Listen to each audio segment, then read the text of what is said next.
Bismillahirrahmanirrahim. Assalamualaikum warahmatullahi wabarakatuh. Mudah-mudahan di pagi hari yang cerah ini, hari Jumat, sahabat-sahabat diberikan kemuliaan, keberkahan, ketenangan, dan ketentraman jiwa, kekuatan dan kesehatan jiwanya, kesehatan jiwanya, dan kesehatan raganya.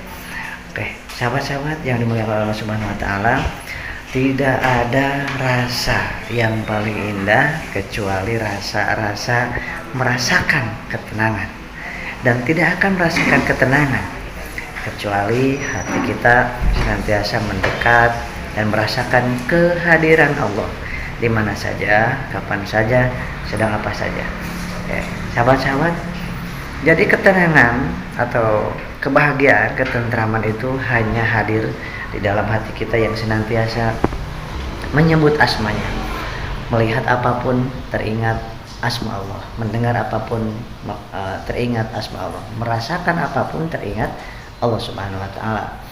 Nah, berarti kebalikannya, kegelisahan, kegundahan, rasa was-was, rasa cemas yang tidak berhenti-berhenti, yang terus-menerus menandakan hati kita penuh dengan duniawi, penuh dengan selain Allah, mau diakui atau tidak. Saya merasakannya waktu psikosomatis, ansietas di 10 tahun yang lalu. Kemudian hingga detik ini mendalami dan terus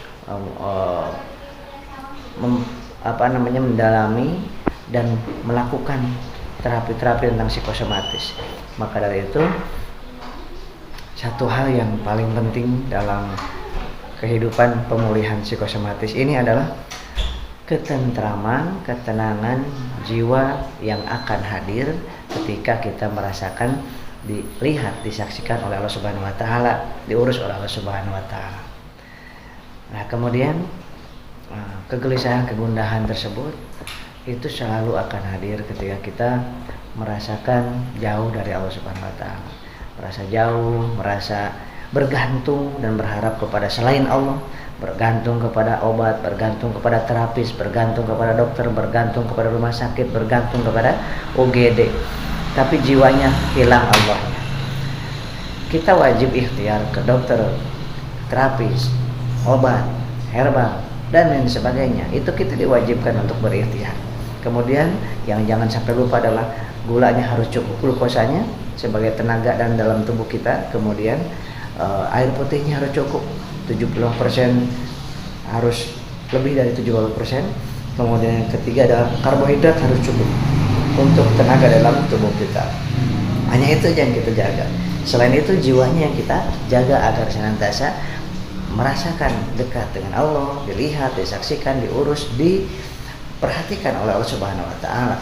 Nah, ketika itu selalu akan dihadirkan. Bagaimana caranya? Karena yang terpikir di sini hal negatif terus. Karena yang dimasukkan ke dalam memori kita yang negatif-negatif, yang dibaca yang negatif, yang dicari tahu tentang berita-berita COVID dan berita-berita penyakit, berita-berita kematian, itu sekarang stop. Carinya tentang Allah, kemuliaan, keindahan hidup, keindahan Islam, keberkahan, bagaimana menjalankan rumah tangga lebih baik lagi, sebagai anak yang hebat, sebagai orang tua yang luar biasa di hadapan Allah. Itu yang kita cari di YouTube, di Google, di medsos, itu yang kita cari. Stop sekarang mencari-cari informasi tentang penyakit, tentang berita kematian, dan lain sebagainya saat kita pemulihan psikosomatis. Ingat, video ini hanya berlaku untuk orang yang psikosomatis sedang pemulihan dan ingin disembuhkan sama Allah. Sehingga sahabat-sahabat, memori kita tidak ngeblank. Memori kita ngeblank penuh dengan hal-hal yang negatif. Ngeblanknya karena penuh dengan hal-hal yang negatif, tentang penyakit, tentang hal yang horor-horor, yang menakutkan. Nah, itulah psikosomatis, karena ada memori-memori yang buruk dan busuk. Nah, oleh sebab itu, mari hari ini, Jumat ini, kita lepaskan itu semuanya. Mulai sekarang stop kebiasaan untuk mencari-cari tahu di medsos, di YouTube, dan dimanapun yang berkaitan dengan yang penyakit dan sebagainya. Demikian, mudah-mudahan sahabat-sahabat disehatkan, dimuliakan oleh Allah Subhanahu wa taala. Sholawat 1000 kali hari ini, 1000 kali hari ini, kalau bisa lebih. Sallallahu ala Muhammad, sallallahu ala Muhammad, sallallahu ala Muhammad, sallallahu ala Muhammad dalam hati. Nah, itu akan menghadirkan rasa tenang, tentram, dan baca Al-Quran sehari minimal 3 sampai 5 ayat ya. Kemudian Ingat Allah indah hidup ini, bersyukur. Terima kasih ya Allah, terima kasih masih hidup, terima kasih masih nafas, terima kasih masih diberikan makan. Orang lain untuk makan aja susah, untuk minum aja susah. Saya alhamdulillah ya Allah, terima kasih. Katakan selalu seperti itu. Maka Allah akan memberikan kemudahan, kemuliaan dan kesehatan insya Allah. Demikian saya Asep Burdar. Assalamualaikum warahmatullahi wabarakatuh.